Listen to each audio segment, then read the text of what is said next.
오늘 본문은 잘 아는 이야기입니다. 바벨탑 사건이죠. 사람들이 오늘 본문을 보면 사람들이 동방으로 이동하면서 시날 평지라는 곳에 탁 도착하게 되면서 벌어진 사건이 바로 이 바벨탑 사건입니다.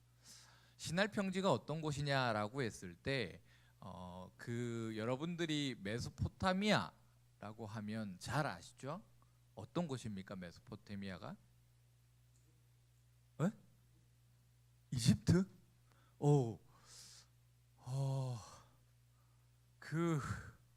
네.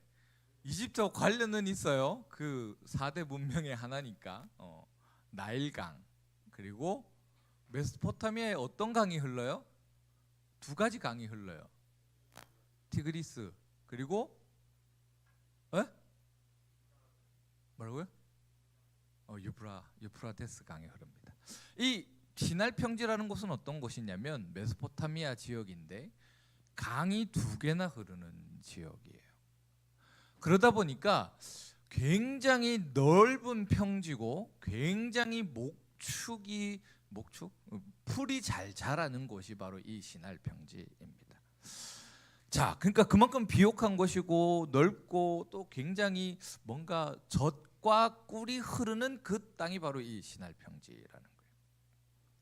그런데 반면에 그러면 이 동방으로 이동하여 왔던 사람들이 원래 있었던 곳은 어딘가라고 했을 때 앞부분을 보면 이렇게 셈이 살고 있는 곳을 알려주는데 셈이 살았던 곳을 어디냐 딱 얘기하게 되면 광야입니다. 그러니까 이집트와 시나이 반도에서 만나게 되는 거기 어딘가에 있는 그 산이 있고 거기 어딘가에 있는 그곳이 바로 이 셈이 살고 있는 곳이에요. 그러니까 노아의 자손들이 야벳과 셈은 한 곳에 모여 살았고 지금 함이 이동해 가고 있다라는 거예요. 그러니까 이들이 있었던 곳은 어디냐면 이들이 떠나오기 시작한 곳은 어디냐면 쉽게 설명하면 가나안이에요. 가나안이 어떤 곳이죠? 어떤 곳이에요? 가나안이? 아브라함이 가나안에 머물렀을 때 가나안에 있었던 일들이 어떤 것들이었어요? 홍수가 있었어요. 아브라함이 가나안에 머무르는데 홍수가 있었어요. 노아의 홍수. 네. 어땠어요? 아브라함이 하나님께서 내가 너에게 보여줄 땅으로 가라라고 했을 때 가나안에 가거든요. 갔는데 그곳에 머물러 있습니까? 아니에요. 어디로 가요? 애굽으로 가요. 애굽으로. 왜 갔죠? 왜 갔습니까? 가나안에 안 머물고 가뭄 때문에. 그러니까 지금 이 동방으로 이동하기 시작한 그들이 원래 살았던 그 곳은 광야라는 거예요. 늘 가뭄이 있고 늘 뭔가 메말라 있고 늘 뭔가가 부족한 곳이 바로 이 사막이요 산맥으로 이루어져 있는 셈족들, 셈의 후손들이 살아가고 있는 곳이라는 거예요. 그렇게 이들은 안 좋은 곳에서 뭔가 좋은 것을 찾아서 떠나기 시작했어요. 그럼 누가 떠났을까라고 했을 때 뭐 여러 가지 추측이 난무할 수 있겠지만 뭐 일단 함일 수도 있고요, 함의 자손일 수도 있고요, 뭐 혹은 셈이든 야벳이든 뭐 떠나고 있다라는 거예요. 마치 아브라함과 롯이 지금 가나안을 탁 두고 땅을 선택해야 됐을 때 롯이 가장 비옥해 보였던 그 동쪽을 선택했던 것과 같이 지금 이들은 자신들이 살아가고 있는 곳에서 바라봤을 때 물이 풍부하고 풀이 많은 뭔가 성공할 수 있을 것 같은 그 땅을 향해서 지금 나가고 있다라는 거예요. 그렇게 이들이 시날 평지에 도착하게 됩니다. 물도 많고 강이 이렇게 두 개의 강줄기가 흐르면서 4대 문명이 일어났을 발현지라라고 하게 될 만한 그런 풍부하고 비옥한 땅, 그곳을 딱 만났을 때 이 사람들이 이제 오늘 본문이 말하는 것처럼 갑자기 우리 여기에 눌러 앉자. 우리 여기에 눌러 앉자. 그렇게 시작된다라는 거예요. 그렇게 그곳을 떠나지 않기 위해서 사람들이 무엇인가 열심히 만드는데 그것을 3절에서 4절 이렇게 얘기해요. 서로 말하되 자 벽돌을 만들어서 견고히 굽자 하고 이에 벽돌로 돌을 대신하며 역청으로 진흙을 대신하고 또 말하되 자 성읍과 탑을 건설하여 그 탑 꼭대기를 하늘에 닿게 하여 우리 이름을 내고 온 지면에 흩어짐을 면하자 하였더니라고 합니다. 지금 이들이 이 신할 평지에 딱 도착하면서 야 이제 여기서 우리가 살면 성공할 수 있겠다. 우리가 이제는 다른 곳으로 풀을 먹기 위해서 다른 물이 있는 곳으로 이동하지 않아도 되겠구나라는 것을 꿈꾸기 시작했다라는 거예요. 왜 이들은 이 신할 평지를 바라보면서 여기에 머물러야겠다라고 생각했을까요? 왜? 이 당시에 발달된 일이 뭐예요? 무슨 업이 발달돼 있어요? 이 당시에는 목축업. 양을 키우고 소를 키워서 잡아먹고 양의 젖을 짜서 그 젖으로 만든 우유를 먹고 치즈를 먹고 그것이 이들의 주 생계였다는 거예요. 그렇게 이들의 삶은 어떤 삶이었냐면 늘 가뭄이 오면 늘 물이 풍족한 곳을 찾아서 또 풀을 다 뜯어먹고 나면 또 다른 풀이 있는 곳을 향해서 또 돌아다녀야 하는 삶이었다는 거예요. 그런데 이들이 동쪽으로 계속 이렇게 이동해 오다 보니까 어떤 곳을 만나냐면 사시사철 물이 흐르고 사시사철 풀이 있는 넓은 평지를 만났다라는 거예요.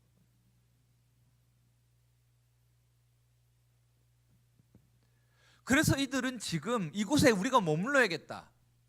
그래서 4절에서도 이곳에 성읍들을 짓고 탑을 건설하자라고 얘기하는 거예요.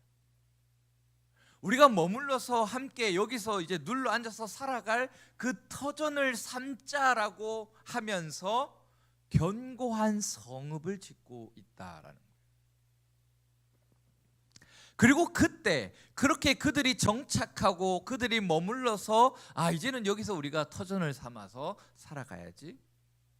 그렇게 성읍도 짓고 그렇게 탑도 지어가고 있는 그때에 누가 보러 오시냐면 하나님께서 그들을 보러 오신다라는 거예요. 지금 이스라엘 백성들 함의 후손들 혹은 노아의 후손들이 무엇인가를 막 하고 있을 때 하나님께서 그들이 무엇을 하시는지 보러 오는 오늘 본문의 이 장면은 우리에게 너무나도 익숙한 하나의 그림을 보여줍니다. 그게 뭘까요? 어떤 그림을 보게 될까요? 하나님께서 이들이 무엇을 하는지를 보러 오셨다라는 것이 긍정적인 의미인지 부정적인 의미인지를 판단할 수 있도록 하는 그림을 하나 보게 하는데 그것이 무엇이냐면 바로 아담과 하와의 모습이라는 거예요. 하와가 선악과를 따먹고 아담에게 주어서 같이 선악과를 먹고 나서 그들이 숲을 뒤에 숨어 있을 때 하나님께서 그들을 찾아오셔요. 그들 가운데 찾아오셔서 뭐라고 얘기하시냐면 아담아 어디 있니? 하와야 어디에 있니? 라고 부르시는 그 장면의 모습을 지금 오버랩 해주고 있다.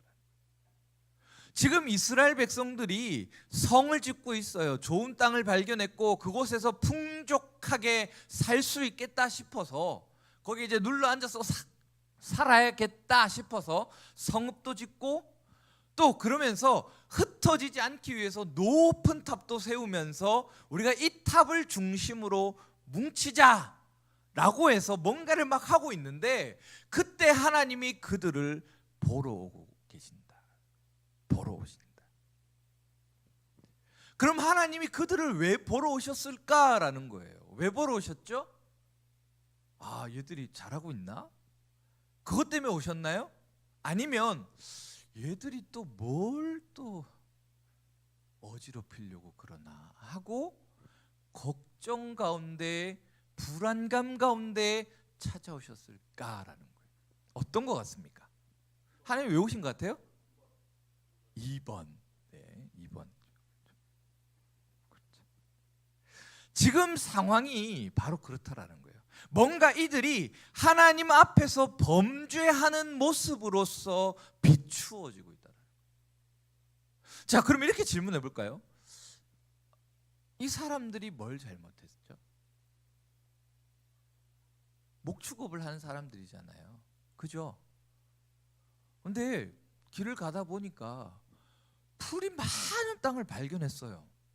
그래도 이 땅에 주인이 있는 것도 아니고 풀이 많고 물도 풍부한 곳을 찾았어요. 거기에서 살겠어요 라고 얘기하는 그게 잘못된 건가요? 잘못되었나요? 죄를 지은 건가요? 근데 왜 하나님은 지금 아담과 하와가 마치 죄를 지어서 숨었을 때처럼 그렇게 이들을 만나러 오시느냐? 왜? 왜?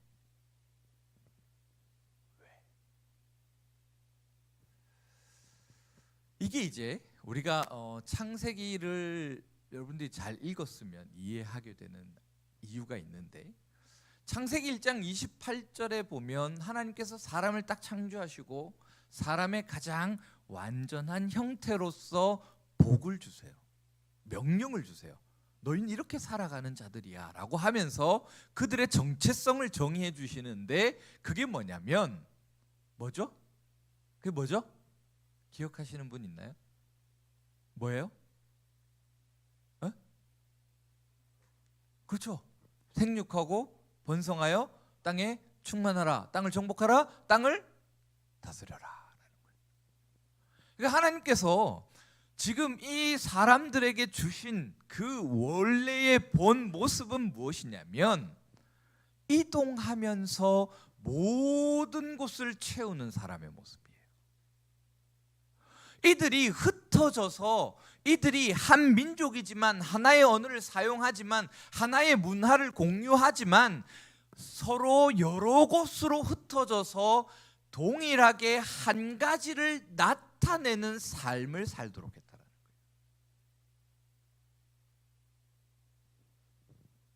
이해가 되십니까? 이해가 되세요?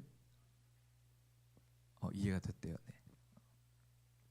그런데 지금 이들은 그걸 하지 않으려고 하고 있다는 거예요. 내가 사랑하는 내 가족과 떨어지지 않고 싶어서, 내가 생각했을 때 좀 더 편리하고 내가 생각했을 때 좀 더 같이 있어야만 우리가 흥왕할 거 아니에요. 그렇죠?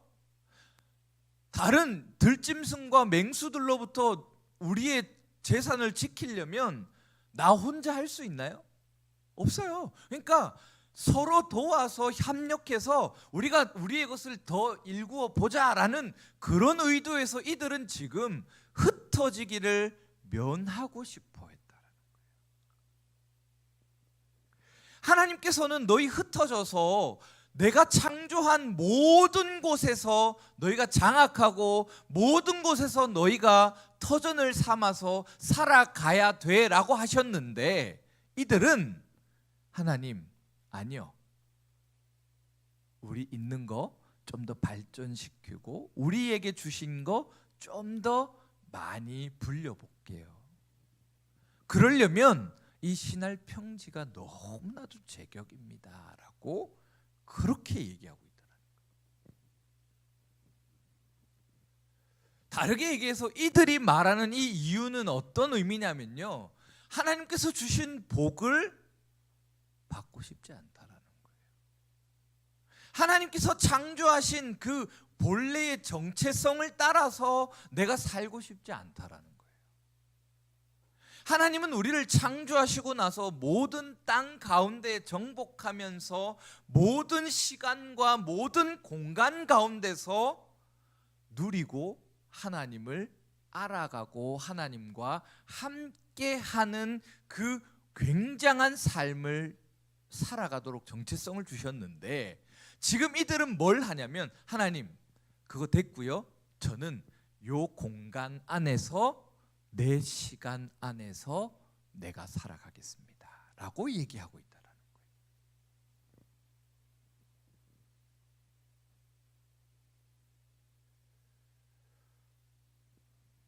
이들이 왜 그러면 이렇게 되었느냐 그랬을 때 이들이 경험했던 그 불안과 두려움이 있었기 때문이에요.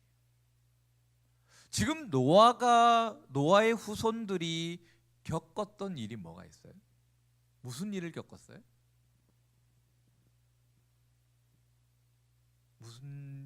노아 하면 뭐가 떠올라요? 방주하면 뭐가 떠올라요?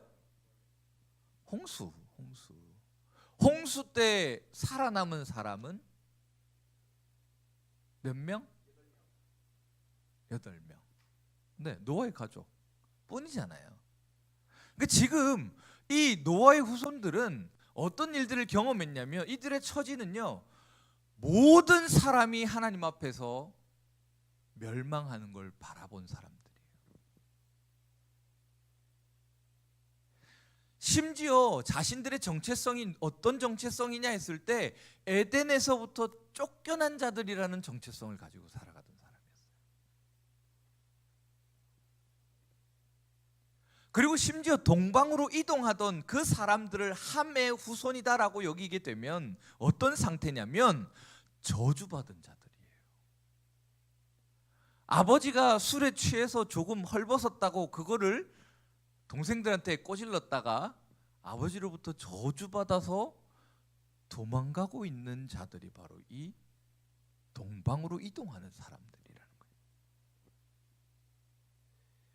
어쩌면 이들은 하나님의 복을 제대로 받는 사람들이 아니라 하나님으로부터 저주받은 자들의 삶을 살아가는 모습이에요. 그런 그들이 지금 어디를 만나냐면 하나님을 대적할 수 있을 만한 곳을 만나요. 그게 어디예요? 신할 평지. 원래는 하나님께서 인도해 주셔야 이 길로 가라, 저쪽으로 가라, 하나님께서 비를 주시고 물을 주셔야 풀이 자라고 그렇게 자신의 동물을 먹이면서 하루하루 살아가는 삶을 살아가야 하는데 그게 하나님의 백성들의 삶인데 지금 이 함의 자손들은 하나님 앞에서 저주받아서 도망가면서 어디를 만나냐면 마르지 않는 물, 시들지 않는 풀이 있는 신할 평지를 만났다. 그러니까 이들은 지금 그곳을 보면서 결단하는 거예요. 그래, 하나님 없어도 되겠다. 그래, 하나님이 노아가 우리를 저주했지만 우리는 그렇게 안 살아도 되겠다. 내가 조금 기술을 가지고 있고 내가 조금 능력이 있으면 충분히 이곳에 정착하고 살아갈 수 있겠다. 그 생각을 가지고 그 마음을 가지고 지금 탑을 만들어가고 있다.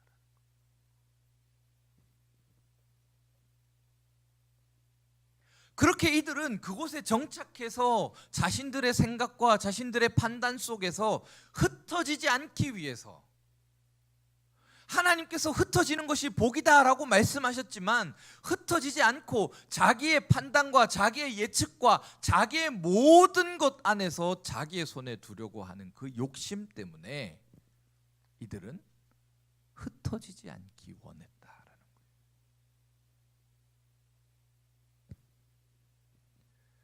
하나님께서 모든 공간 가운데서 모든 시간 속에서 하나님께서 행하시는 것을 누려라. 하나님께서 너의 모든 시간과 공간 속에서 꽉꽉 채워서 부어주시는 그 은혜를 따라서 살아라라는 그 하나님의 놀라운 섭리를 이 사람들은 자기가 밟는 땅, 자기가 살아가는 그 시간 속으로 국한시키고 있다는 거예요. 무엇이 복입니까? 어떤 게 복이에요? 내 삶 속에서 내 삶의 바운더리를 벗어나지 못하고 내 삶 속에서 내 삶의 바운더리 안에서만 살아가는 사람이 그 삶이 부러우십니까? 아니면 내 삶의 바운더리를 넘어서 다른 사람의 삶의 바운더리도 또 다른 사람의 삶의 바운더리를 함께 공유하고 경험하는 그런 삶을 여러분들은 원하십니까? 어떤 삶이 복된 삶입니까?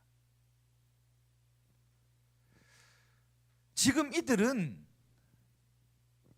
자신의 삶의 바운더리 안에서만 살겠다라는 거예요.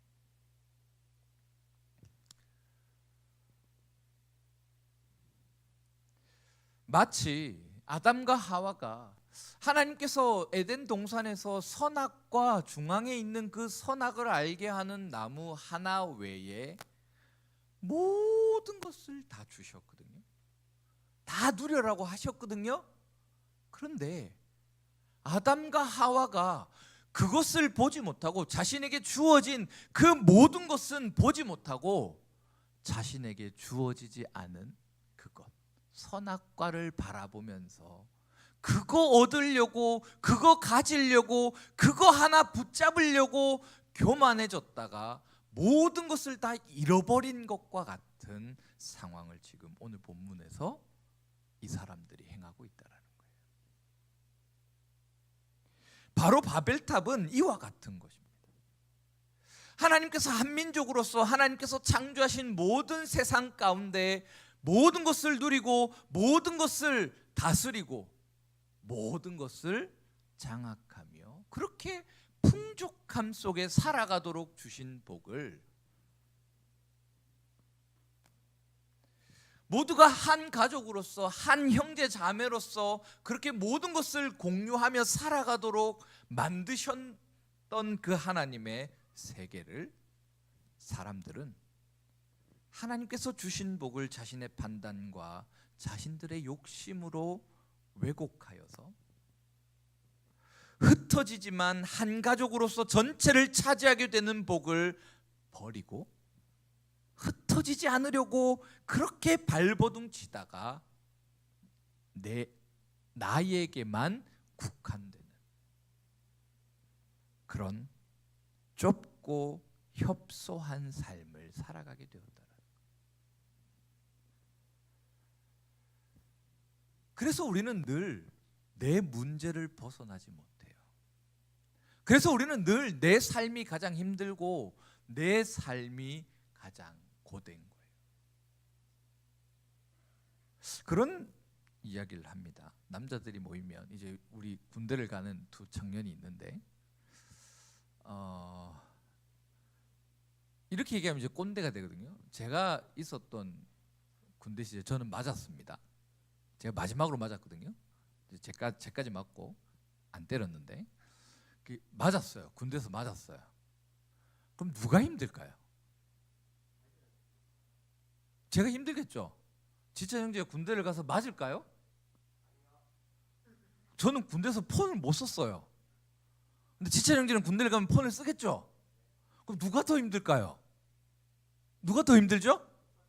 제가 더 힘들겠죠. 놀라운 건 내가 제일 힘들어요. 내가 제일. 지찬 형제가 아마 전역하고 나오면 그럴 거예요. 목사님 저 너무 힘들었어요. 와, 제가 군대에서 어떤 놈을 만났냐면요. 와, 이거 진짜 뭐 인생에서 이런 사람 만날 수도 없을 거예요. 이렇게 얘기할 겁니다. 그게 우리의 수준이 되었다라는 거예요. 우리가 이 바벨탑 사건을 통해서 우리가 하나님의 복을 제대로 누리지 못할 때 우리는 협소한 삶을 살아가게 돼요. 내 문제, 내 삶, 내 것. 그것 안에 우리는 늘 매달려 살아가게 된다는 거예요. 그렇기 때문에 우리는 내 수준의 신앙을 뛰어넘지 못하는 거예요. 우리가 믿음을 가진다라는 것은요, 우리가 새롭게 재창조된다는 거거든요. 그 말은 뭐냐면 창세기 1장 28절이 다시 우리 안에서 회복되어진다라는 거예요. 그래서 우리가 피를 나누지 않았지만 한 형제요 한 자매가 되는 거죠. 그리고 우리가 그것을 누릴 때 우리는 내 신앙을 뛰어넘게 됩니다. 내 삶을 넘어서게 되고요, 내 가치를 뛰어넘게 되는 거죠. 여러분들은 어떤 삶을 살고 싶으십니까? 오늘 바벨탑 사건을 통해서 오늘 본문은 우리에게 두 가지의 삶의 모습을 보여줍니다. 하나는 하나님의 복을 내 마음대로, 내 생각대로, 내 욕심대로 왜곡해서 난 흩어지지 않을 거야, 내가 보기 좋은 것을 가지고 그거대로 살아갈 거야, 그렇게 고집하고 발버둥 치다가 모든 것을 다 잃고 모든 것을 다 뿔뿔이 흩어지게 만들었던 그 함의 후손들. 그리고 다른 하나는 그 반대의 삶. 하나님의 복 가운데 하나님의 말씀 안에 거하며 하나님의 말씀 안에 나를 매이도록 했을 때 나에게 주어지는 자유를 누리고 내 삶을 넘어 모든 것을 행하시는 하나님을 경험하는 그 두 가지의 삶을 우리 앞에 제시해 줍니다. 어떤 사람들이 되고 싶으십니까? 어떤 삶을 살고 싶으십니까?